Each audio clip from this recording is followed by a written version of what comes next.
Convido os irmãos a abrirem suas Bíblias no texto de Atos dos Apóstolos, capítulo 15.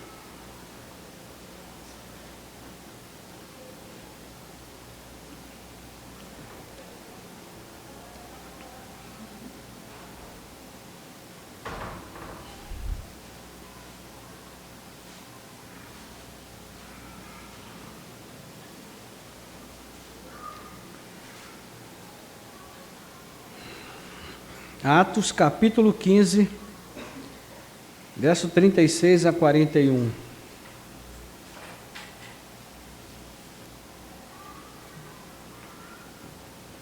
Chegou lá? Diz assim: alguns dias depois, Paulo disse a Barnabé: vamos voltar e visitar os irmãos em todas as cidades nas quais anunciamos a palavra do Senhor, para ver como estão. Barnabé queria levar também João, chamado Marcos. Mas Paulo não achava justo levar aquele que tinha se afastado deles desde a Panfilha, não os acompanhando no trabalho. Houve tal desavença entre eles, que vieram a separar-se. Então Barnabé, levando consigo Marcos, navegou para Chipre. Mas Paulo, tendo escolhido Silas, partiu, encomendado pelos irmãos, a graça do Senhor, e passou pela Síria e Cilícia, fortalecendo as igrejas. Amém.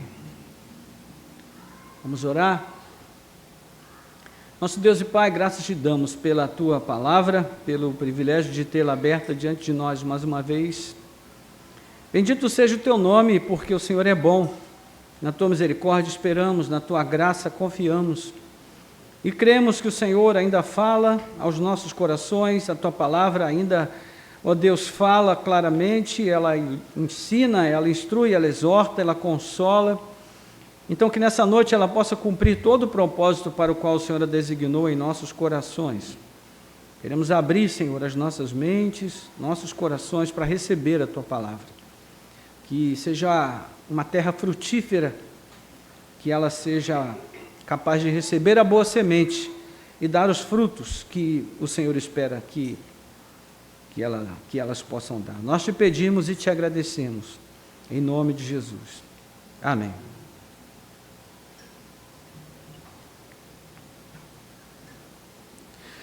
Irmãos,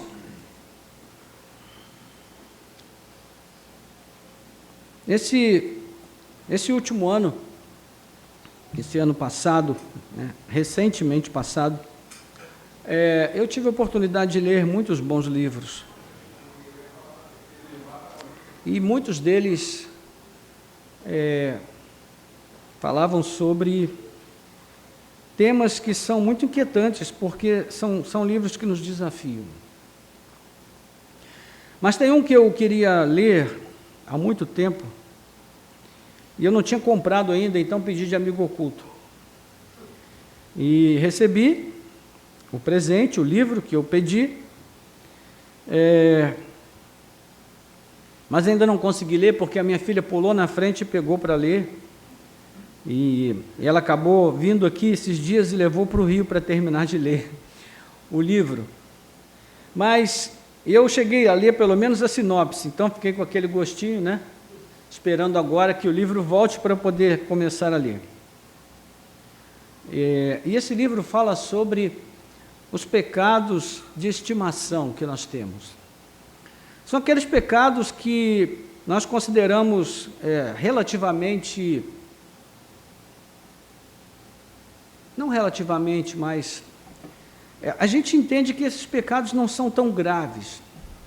Eles são toleráveis em certa medida, e por isso nós não tratamos deles, e não consideramos como pecados, mas eles são pecados. Então, esse autor ele fala de uma série, né, de pecados assim, que vão se tornando pecados de estimação. Ele não chama de pecados de estimação, mas de pecados intocáveis. E um dos pecados que nós guardamos no coração, que nós permitimos que fique na nossa alma por muito tempo e às vezes por uma vida inteira, é aquele que nos faz incompassivos. É o pecado da incompassividade, da falta de compaixão, da falta de misericórdia, da falta de graça no trato com as pessoas. Então veja, por exemplo, nós entendemos que não é correto falar mal dos nossos irmãos em Cristo. Estou falando aqui de um nível de cristianismo mínimo, onde a gente entende que falar mal dos nossos irmãos em Cristo é pecado. Mas, meus irmãos, falar mal das pessoas que estão lá fora, sem Cristo, também é pecado. Porque é maledicência da mesma forma. Maledicência é maledicência contra quem quer que seja. E nós fazemos isso com um sorriso nos lábios, sem nos darmos conta de que nós estamos falando da vida de alguém que pertence a Deus, que pertence ao Senhor. E essas coisas têm trazido uma certa inquietação ao meu coração nesse último ano, especialmente. E ontem o Senhor colocou no meu coração o propósito de falar sobre isso um pouquinho hoje, dentro dessa questão específica da incompassividade. E eu vou usar esse texto aqui, que não é um texto muito politicamente correto, porque ele expõe as fraquezas de um homem que para nós é quase um super-herói, não é? Mas eu quero muito respeitosamente e com muito temor no coração expor aqui algumas questões que nós precisamos pensar sobre elas como cristãos que somos. Então, após o Concílio de Jerusalém, que definiu se os cristãos gentios deveriam ou não praticar alguns ritos do judaísmo para que eles pudessem pertencer à membresia da igreja, Paulo, Barnabé, Silas e Judas foram designados para descer a Antioquia, levando a carta que continha a decisão do concílio. E a decisão do concílio foi que os gentios não precisavam se submeter aos ritos judaicos, mas que bastava que eles se abstivessem de consumir alimentos oferecidos aos ídolos, evitassem consumir o sangue de animais ou de carne de animal sufocado ou estrangulado, e também se afastassem de toda a imoralidade sexual. E quando eles chegam a Antioquia, os 4 missionários, desses 4, 3 permanecem na cidade. Judas volta para Jerusalém, mas ficam Paulo, Barnabé e Silas, e eles investem ali um tempo considerável de instrução e ensino na igreja, que fortaleceu grandemente a igreja de Antioquia, e eles também pregavam o evangelho na cidade. E passado algum tempo, Paulo então decide que é a hora de revisitar as cidades por onde eles tinham passado e plantado igrejas. Ele, Barnabé e João Marcos, na primeira viagem missionária. Então, seu objetivo era de confirmar a fé daquelas igrejas ali plantadas. E aqui começa a nossa passagem. E nela, o Lucas, que Lucas é um narrador, ele é um historiador e ele é muito honesto. Lucas não esconde nada. Tudo que ele considera ser importante para a edificação da igreja, ele registra, inclusive as falhas. Então ele descreve aqui o desentendimento e a separação entre Paulo e Barnabé, e o desacordo ocorreu em relação a levar ou não, na segunda viagem missionária, um cooperador que os havia abandonado por ocasião da primeira viagem, João Marcos. Agora, é importante que a gente saiba que Paulo não tinha o livro de Atos, nem Barnabé. Então ele não sabia que ele estava saindo, que ele queria sair para a segunda viagem missionária. Isso aconteceu por uma questão de propósito divino. Então Paulo, mais zeloso, era contra. Já Barnabé, mais compassivo, era a favor. E a desavença escalou a tal ponto de os 2 líderes do grupo missionário decidirem se separar. E a passagem traz lições muito preciosas para nós, sobretudo quando nós lemos a passagem sob a ótica correta. Primeiro, Nós precisamos ler a passagem despojados de todo o romantismo a respeito da natureza humana dos cristãos primitivos. Eles não eram supercrentes, eles não eram impecáveis, eles eram como nós. É certo que eram homens muito mais consagrados em oração, numa vida de comunhão com Deus. A forma como o Espírito Santo trabalhava naquela igreja nunca se repetiu na história da igreja, mas eles eram homens como nós. Segundo, percebendo como era difícil até para os santos mais consagrados de Deus fazer o que a palavra de Deus manda que seja feito. E terceiro, também fazer essa leitura atentos à importância de observar como Deus trabalha para o progresso dos seus propósitos, mesmo em situações controversas. Ok? Então, tendo isso em mente, nós vamos expor aqui o texto, avançar, caminhar devagar com essa passagem, numa reflexão que tende a ser muito breve nessa noite. Então, a primeira coisa importante aqui é a decisão de revisitar as igrejas recém-plantadas. Versículo 36.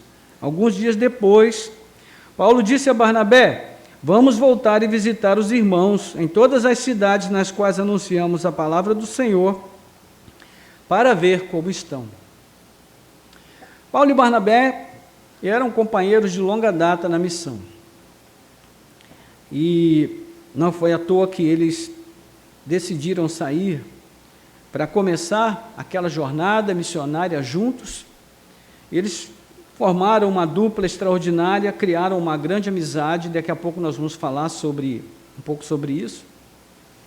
E Paulo tinha preocupações muito grandes com as igrejas recém-fundadas, sobretudo com a questão judaizante, que provocou o Concílio de Jerusalém, porque havia um grupo de judeus cristãos que estavam ensinando à igreja que, para que as pessoas realmente fossem salvas, a vida com Cristo, a fé em Cristo não era suficiente, mas elas teriam que passar pela circuncisão e também a abstinência de alimentos, que era a dieta kosher dos judeus, que restringia uma série de alimentos que não eram considerados puros para consumo. Então, Paulo estava preocupado com isso, e certamente essa era uma das razões pelas quais ele queria voltar e revisitar as igrejas para ver como o desenvolvimento dessas igrejas jovens estava se dando. E é muito importante, irmãos, que a gente perceba como o discipulado é a tônica que Lucas traz para o trabalho dos apóstolos.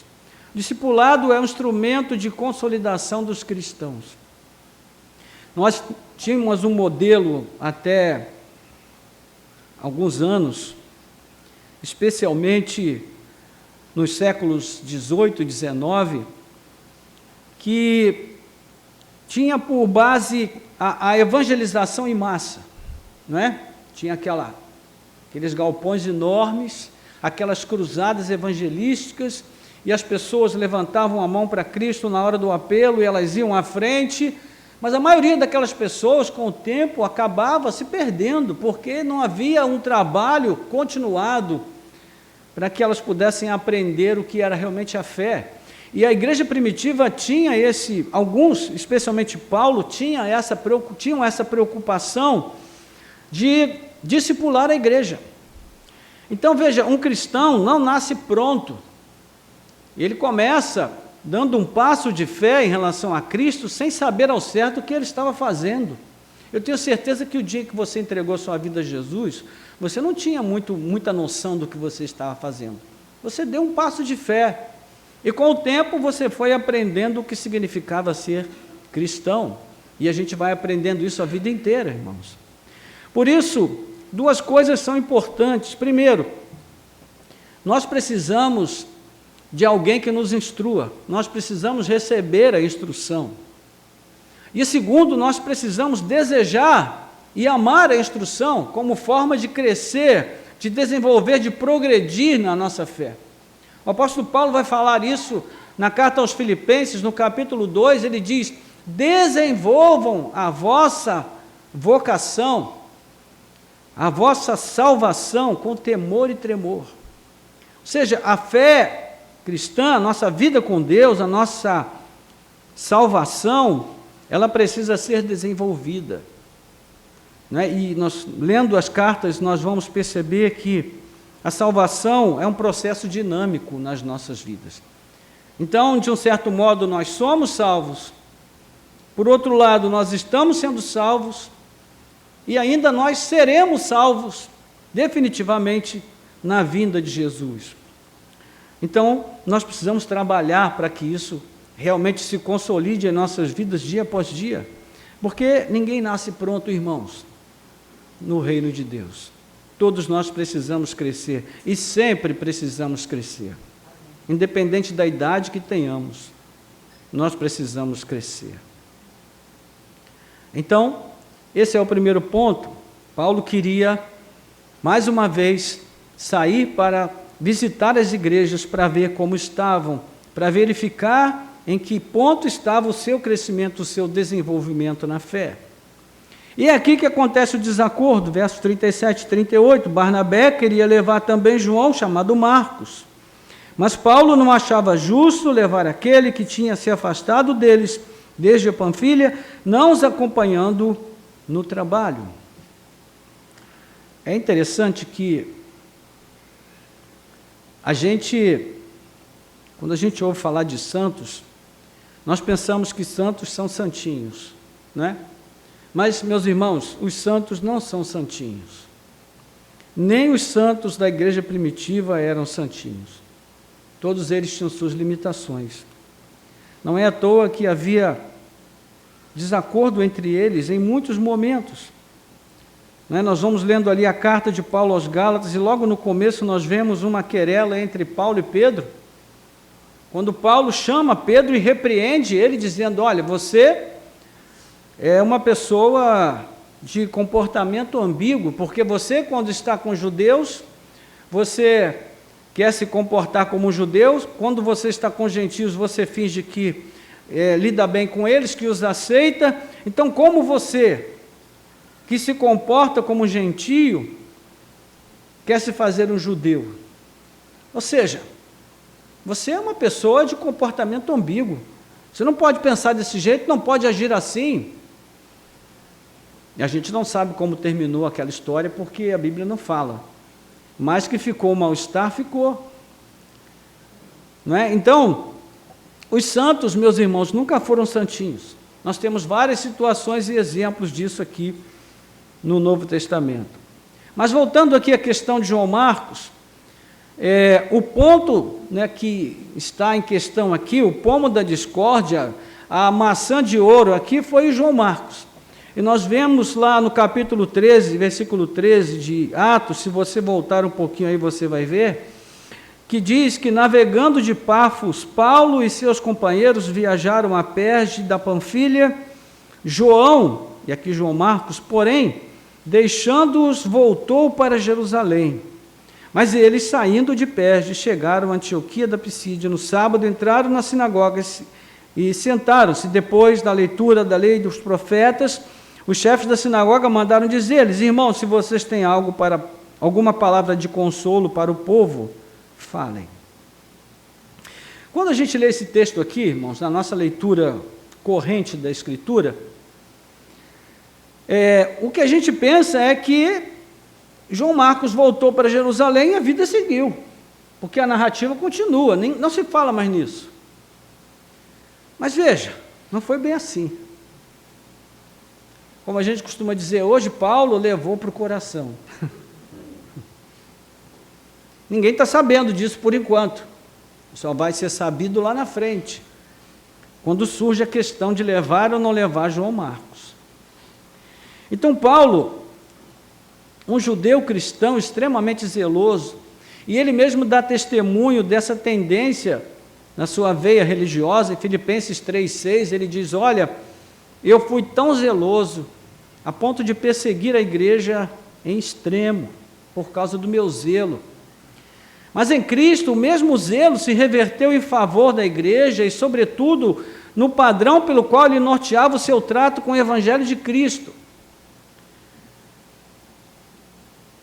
Mas isso, meus irmãos, acabou repercutindo no trato de Paulo com as pessoas, numa certa dificuldade de expressar a misericórdia e a compaixão.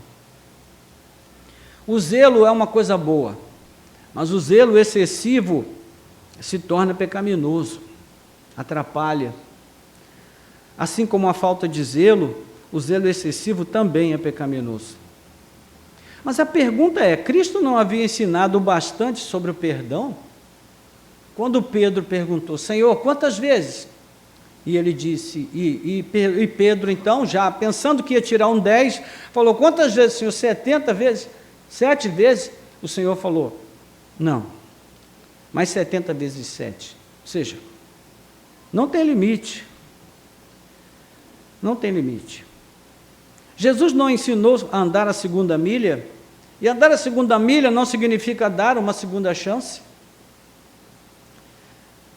Jesus não censurou o credor incompassivo, que havia recebido perdão, grande misericórdia para uma dívida enorme, e não foi capaz de perdoar uma pequena dívida, depois de ter sido perdoado, Mateus 18. Meus irmãos, o que aconteceu aqui? Onde está aquele Paulo que diz, porque eu recebi do Senhor o que também vos entreguei? Ora, nós vamos ver em seguida que isso se aplicaria facilmente à atitude de Paulo, porque Barnabé, por outro lado, o nome dele já significa filho da consolação, ou encorajamento. E isso define Barnabé. Parece que quando ele nasceu, a mãe dele ou o pai receberam lá uma revelação, dizendo, coloca Barnabé porque esse rapaz vai ser a própria encarnação da consolação. E aqui vai um forte agravante, irmãos, porque Paulo, quando Paulo se converteu, ele encontrou uma dificuldade muito grande de ser aceito pela igreja. Porque imagine que você conhecesse o matador mais violento da região onde você mora, suponhamos, e aí, amanhã, alguém diz para você que aquele matador se converteu. E aí, o irmão chega para você e diz assim, poxa, vamos convidar para ir à nossa igreja. Aí você fala, não, vamos esperar mais um pouco. Não é difícil, não é, irmãos? Imagine um ladrão, conhecido ladrão que se converteu. Alguém diz para você que ele se converteu. E aí o ladrão vem visitar você na sua igreja. Aí você que tinha deixado o teu telefone assim, o teu smartphone assim, do lado, você já pega ele, coloca no bolso. Por quê? Nós somos humanos, irmãos. Nós somos gente. É assim que a gente procede, é assim que a gente age. E foi assim também com os irmãos. Ninguém conseguia acreditar que aquele homem tinha se convertido. Agora eu pergunto para você, quem foi que interveio? Quem foi que introduziu Paulo no meio cristão? Barnabé. Atos dos Apóstolos, capítulo 9, 26 a 30. E até acho que é importante a gente ler esse texto. Vamos dar uma olhada nele, porque ele é muito autoexplicativo. Quando chegou a Jerusalém, ainda Saulo procurou juntar-se aos discípulos de Jesus. Porém, todos tinham medo dele, não acreditando que ele fosse discípulo. Mas Barnabé, tomando-o consigo, levou os apóstolos, contou-lhes como Saulo tinha visto o Senhor no caminho e que o Senhor tinha falado com ele. Também contou como em Damasco Saulo tinha pregado ousadamente em nome de Jesus. E Saulo ficou com eles em Jerusalém, entrando e saindo, pregando ousadamente em nome do Senhor. Falava e discutia com os helenistas, mas eles procuravam matá-lo. Quando isso aconteceu, quando isso chegou ao conhecimento dos irmãos, levaram Saulo até Cesareia e dali o enviaram para Tarso. Ou seja, sempre tinha alguém querendo matar Saulo, de um modo ou de outro. Então, o que vai acontecer? Barnabé pega esse homem, leva esse homem até a igreja e Barnabé testemunha, conta a história de Saulo. Isso significa que Barnabé antes se sentou com ele, ouviu toda a história dele, deu crédito ao que ele falou e se arriscou. Ele se arriscou, colocou o seu pescoço ali em risco para poder interceder por Paulo para que ele fosse para a igreja. E depois disso, o que acontece com Paulo? Paulo vai para Tarso e Paulo fica exilado em Tarso. Aí a gente vai lá no capítulo 11, vamos ver o que acontece. Versículo 19 a 26. Os que foram dispersos a partir da perseguição que começou com a morte de Estevão se espalharam até a Fenícia, Chipre e Antioquia, não anunciando a palavra a ninguém que não fosse judeu. Alguns deles, porém, que eram de Chipre e Cirene, que foram até Antioquia, falavam também aos gregos, anunciando-lhes o evangelho do Senhor Jesus. A mão do Senhor estava com eles e muitos crendo se converteram ao Senhor. A notícia a respeito deles chegou aos ouvidos da igreja que estava em Jerusalém e enviaram Barnabé até Antioquia. Quando ele chegou e viu a graça de Deus, ficou muito alegre e exortava a todos a que, com firmeza de coração, permanecessem no Senhor. Porque era um homem bom, cheio do Espírito Santo e de fé, e muita gente se uniu ao Senhor. Depois Barnabé foi a Tarso à procura de Saulo, e quando o encontrou, levou-o para Antioquia, e durante um ano inteiro se reuniram naquela igreja e ensinaram numerosa multidão. Em Antioquia os discípulos foram pela primeira vez chamados de cristãos. Ou seja, atrás de um Saulo sempre tinha um Barnabé. Isso aqui, irmãos, faz toda a diferença. Porque nada mais natural a Barnabé que o desejo e a disposição de dar a João Marcos uma segunda chance. Apesar de João Marcos ser o seu primo, era da natureza de Barnabé ser misericordioso, ser compassivo, dar uma segunda chance. Agora, afinal, quem estava com a razão, Paulo ou Barnabé? O tempo dirá, não é? Mas vamos ver o desfecho do conflito, versos 39 a 40, que vai dizer assim: houve tal desavença entre eles, que vieram a separar-se. Então Barnabé, levando consigo Marcos, navegou para Chipre, mas Paulo, tendo escolhido Silas, partiu encomendado pelos irmãos à graça do Senhor. Os irmãos que encomendaram Paulo à graça do Senhor são os irmãos da igreja de Antioquia. Se você voltar um pouquinho, você vai ver que a narrativa vai falar sobre o trabalho de Paulo e Barnabé na cidade de Antioquia, conforme nós mencionamos aqui.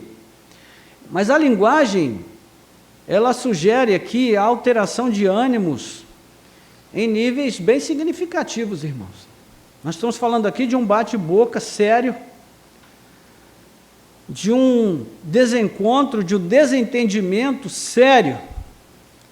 Tanto foi sério que chegou ao ponto de os dois se separarem. Isso se tornou inevitável. E existem situações de desacordo onde a separação é o melhor remédio, é a melhor solução, se não existe entendimento. Mas veja, mesmo em meio à fraqueza humana, Deus opera com a sua graça para levar a efeito os seus propósitos eternos. Então, ao invés de uma iniciativa missionária aos povos não alcançados, a igreja passou a ter duas iniciativas. Uma sob o comando de Barnabé e outra sob o comando de Paulo. Os resultados dessa divisão podem ser vistos aqui no testemunho do próprio Lucas, versos 40 e 41.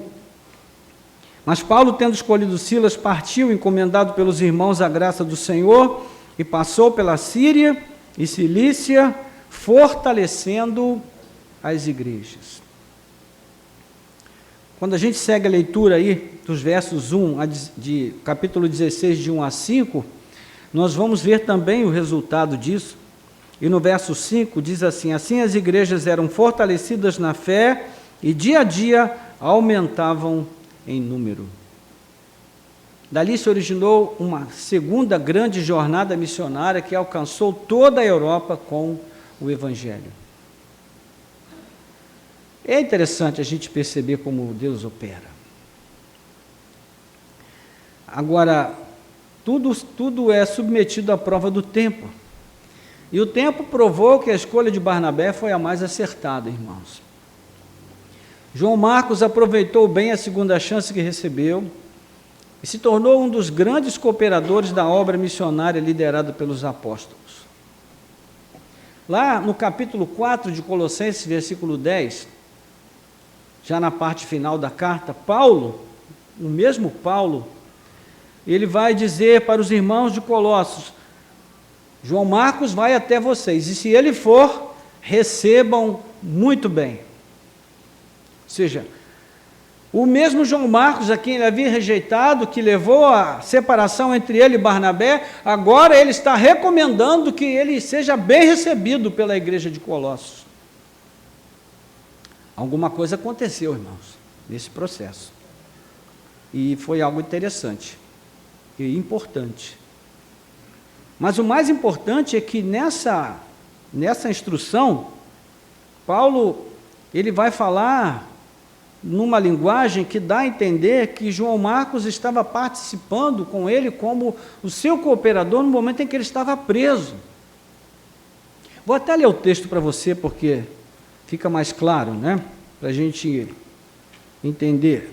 Nós que já fizemos a nossa leitura inicial na carta aos Colossenses, eu volto lá só para fazer essa leitura, para ficar mais claro aqui a força da linguagem que Paulo está usando. Então, lá no capítulo 4, verso 10,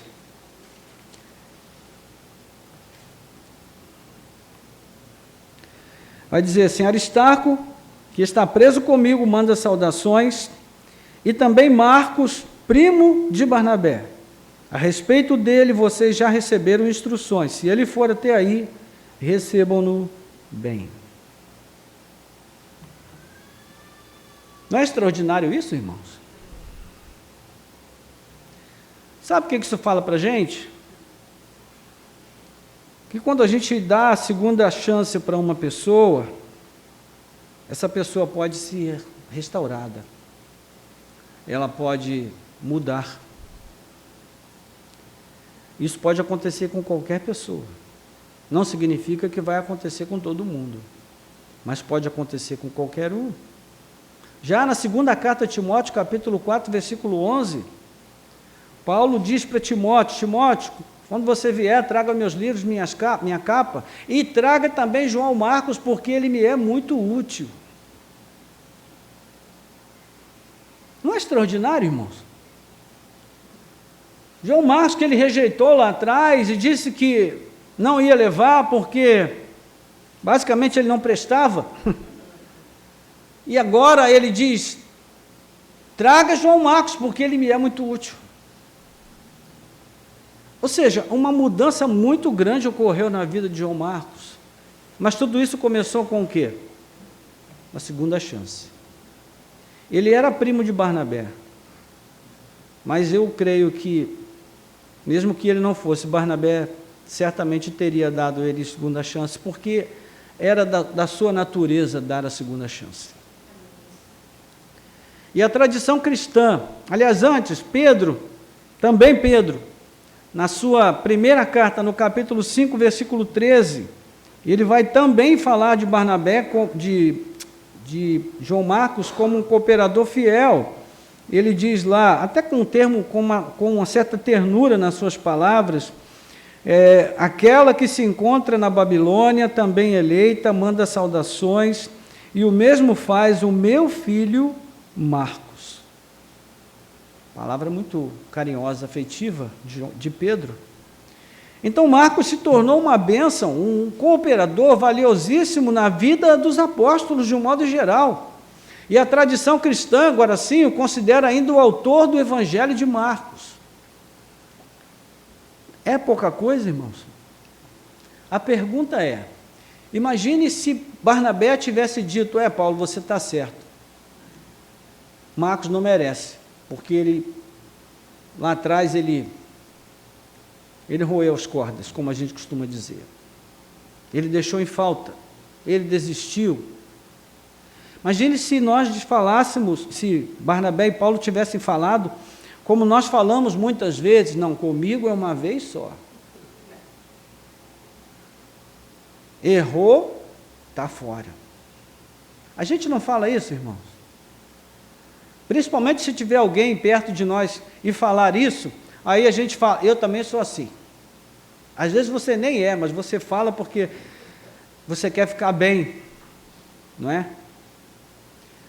A igreja precisa muito de homens zelosos como Paulo, mas ela também precisa muito de homens e mulheres compassivos como Barnabé. Meus irmãos, a igreja hoje anda muito ressentida, a igreja anda muito violenta, ela anda muito arrogante. A igreja evangélica anda muito odiosa, odiável. Essa coisa do discurso de ódio, nós sabemos que isso virou uma questão ideológica, e a gente sabe que no meio de tudo isso existe muita falsidade, existe muita hipocrisia, muita demagogia, mas a verdade é que sim, nós cristãos evangélicos, a nossa linguagem muitas vezes é carregada de ódio, sim, e nós temos que confessar esse pecado, irmãos. O orgulho, a arrogância com que a gente trata os demais. Na verdade, o que teria sido de Paulo, inclusive de Paulo, sem a disposição amorosa e generosa de Barnabé? Se Barnabé não tivesse intercedido, talvez Paulo nunca tivesse sido aceito no círculo cristão. Barnabé se arriscou a se aproximar dele, possivelmente até de ser surpreendido, descobrindo que ele não era convertido, na verdade, porque, como falei no início, Barnabé, assim como Paulo, não tinha o livro de Atos. Havia pouco tempo, ele vinha perseguindo e matando cristãos. Então, o que teria sido de Paulo sem a intercessão de Barnabé, junto à liderança cristã de Jerusalém? Se Barnabé não tivesse ido em busca de Paulo, quando ele estava exilado em Tarso, será que outra pessoa teria ido? A verdade, irmãos, é que, como nós falamos no início, para cada Paulo é preciso haver um Barnabé. Gente compassiva, que acolhe, que apoia, que estende a mão, que oferece a outra face, que dá uma segunda chance. E o que é que a gente aprende aqui? E aqui eu já parto para a conclusão. Primeiro, irmãos, que aqueles cristãos da igreja primitiva eram santos homens de Deus. Meus irmãos, não existe ninguém, depois de Cristo, que se equipare ao que Paulo foi para a igreja cristã, e ainda é. Isso não tem discussão. Mas ele não era perfeito. Ele era um ser humano como qualquer um de nós. E os conflitos humanos fizeram parte da vida desses líderes lá na igreja primitiva desde o princípio. Não tanto por questões doutrinárias, mas muito por questões pessoais. Aqui era uma questão pessoal, não tinha nada a ver com doutrina, tinha a ver com uma escolha pessoal. E como eu falei, desde a primeira viagem missionária, meus irmãos, muito tempo se passou, mas Paulo nunca esqueceu. Isso significa o quê? Como é que a gente chama isso? Ressentimento, mágoa. Ficou no coração dele. Paulo, meus irmãos, nós estamos falando de Paulo. Então, a primeira coisa importante para nós aqui é entender que os conflitos humanos fazem parte. A questão é que eles precisam ser bem resolvidos. E para serem bem resolvidos, eles precisam estar sob a orientação, a graça, a direção do Espírito Santo de Deus. Veja que Paulo, em algum momento também, temos que dar o benefício a ele perdoou. Em algum momento ele aprendeu a perdoar, e perdoou João Marcos e permitiu que ele se aproximasse. E houve reconciliação, mas num primeiro momento não foi isso que aconteceu. Então, meus irmãos, quando nós nos desentendemos por qualquer razão, quando nós não concordamos em relação à opinião, seja sobre o que for, isso não faz de nós inimigos, apenas discordantes, mas nós podemos continuar andando juntos. Amém? Infelizmente, a nossa tendência hoje tem sido muito mais de nos afastarmos daqueles que discordam de nós. E eu, meus irmãos, coloco aqui a minha cabeça a prêmio, porque Deus tem falado muito comigo esse ano em relação a isso. Que as pessoas que discordam de mim não são necessariamente minhas inimigas. Parece uma coisa simples, né? Mas para um coração duro igual ao meu é difícil entender. Às vezes é preciso martelar bastante. Mas como eu falei, a providência divina é maravilhosa. E se você olhar aí no capítulo 16, a partir do verso 19, você vai ver que Paulo, ele segue com Silas na viagem missionária, a partir do verso 6, e a partir desse momento ele começa a fazer exatamente aquilo que pretendia fazer, revisitar as igrejas, mas o Espírito Santo vai guiando a vida de Paulo. E chega um ponto que ele quer ir para a Ásia, mas o Espírito Santo não permite, e determina que ele vá na direção da Europa. Depois ele quer, mais uma vez, sair do rumo que Deus tem para ele, e o Espírito Santo se coloca no caminho de novo e diz não, e vai guiando a vida dele, para que os propósitos de Deus vão se cumprindo. Então, embora esse desentendimento tenha sido um episódio triste na história da igreja, a verdade é que ele foi uma bênção para a expansão da igreja. E talvez, se esse desentendimento não tivesse acontecido, o Evangelho não tivesse chegado a nós da forma como chegou. Mas aqui tudo é especulação, porque Deus certamente teria encontrado uma outra forma. Então, irmãos, nada disso é desculpa para nós vivermos em rixas, em querelas, em desavenças, em desentendimentos e mágoas. E se nós temos diferenças, essas diferenças têm que ser trazidas para a mesa da discussão, debatidas e ajustadas. Porque é assim que nós devemos agir como cristãos. E por fim, nós vemos aqui o confronto entre o zelo e a misericórdia. O texto, ele traz essa tensão entre a atitude zelosa de Paulo e misericordiosa de Barnabé. Os dois estão bem intencionados, mas eles estão em desavença, eles estão com diferenças. E o resumo de tudo isso aqui, irmãos, é que Deus, ele não nos despreza, ele não nos abandona quando nós falhamos. Ele sempre nos dá a segunda chance, a terceira chance. Né? Tem gente que já está na 100ª, 50ª chance. E eu já até perdi a conta das chances que Deus me deu. Mas por que nós vamos agir diferente, irmãos? Como é que tem sido com você? Você tem tido essa disposição de dar a segunda chance? Ou você tem assumido mais essa postura paulina de fechar a porta com quem errou com você? Hoje nós estamos mais uma vez diante da mesa da comunhão, e é um tempo propício para nós pensarmos sobre dar a segunda chance a alguém. E eu quero orar em relação a isso por todos nós. Amém? Curva sua cabeça, por favor. Nosso Deus e Pai, em nome de Jesus, queremos colocar diante de Ti as nossas vidas à luz da Tua palavra. Nós somos a igreja e o povo do Senhor. Estamos aqui porque a Tua misericórdia nos alcançou, a Tua graça nos redimiu, nos salvou. E ainda estamos aqui porque o Senhor tem nos dado muitas segundas chances. Quantas vezes, Pai, temos errado contigo, Senhor? Quantas vezes temos abandonado a luta e voltado atrás? Mas assim como Barnabé, o Senhor vai nos buscar, o Senhor nos traz de volta, o Senhor nos restaura, nos reconcilia contigo e nos encoraja para que nós possamos seguir adiante.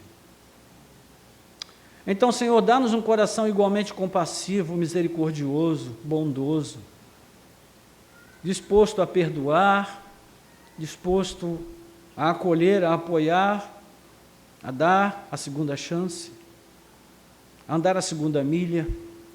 Senhor, não é fácil, é uma atitude de muita coragem, que exige muita determinação, que exige uma atitude despojada e humilde, de alguém que luta contra a sua própria vontade, contra os seus próprios sentimentos, para abrir as cadeias do coração e deixar sair livre aquele ou aquela que está aprisionado ali.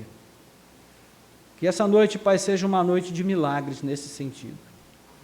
Que o Senhor venha operar esta grande obra em nossos corações e mentes, para que, ó Deus, ao sairmos daqui nessa noite, nós possamos sair com a decisão de tomar atitudes nesse sentido. De procurar pessoas, quem sabe, que nós riscamos das nossas vidas, na primeira oportunidade em que falharam conosco. Quem sabe, se nós dermos a elas uma segunda chance, elas também podem ser transformadas, como João Marcos foi transformado.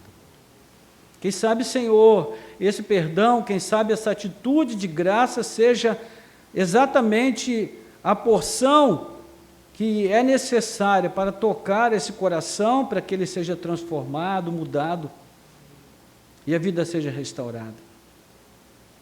Então, Senhor, tira, Pai, dos nossos corações toda a tendência aos ressentimentos, a mágoas, ó Deus, e a decisões, ó Pai, que não são condizentes com a Tua vontade, com a Tua palavra.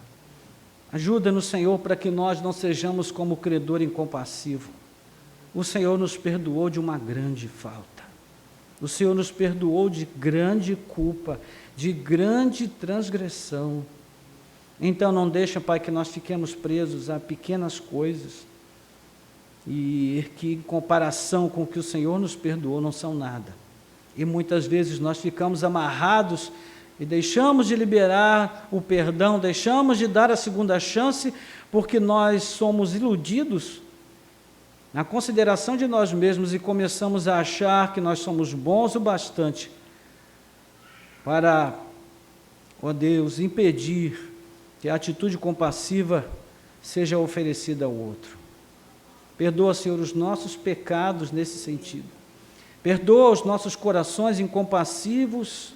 Ó Pai, perdoa os nossos corações ainda feridos, magoados, ressentidos, que não têm se aberto para essa atitude cristã, que nos faz semelhantes ao Senhor, que nos faz semelhantes a Cristo. Nós te pedimos, Senhor, ajuda-nos, liberta-nos e faz em nós a obra que o Senhor deve fazer para que nós possamos avançar nessa questão. Nós oramos e agradecemos em nome de Jesus. Amém. Amém.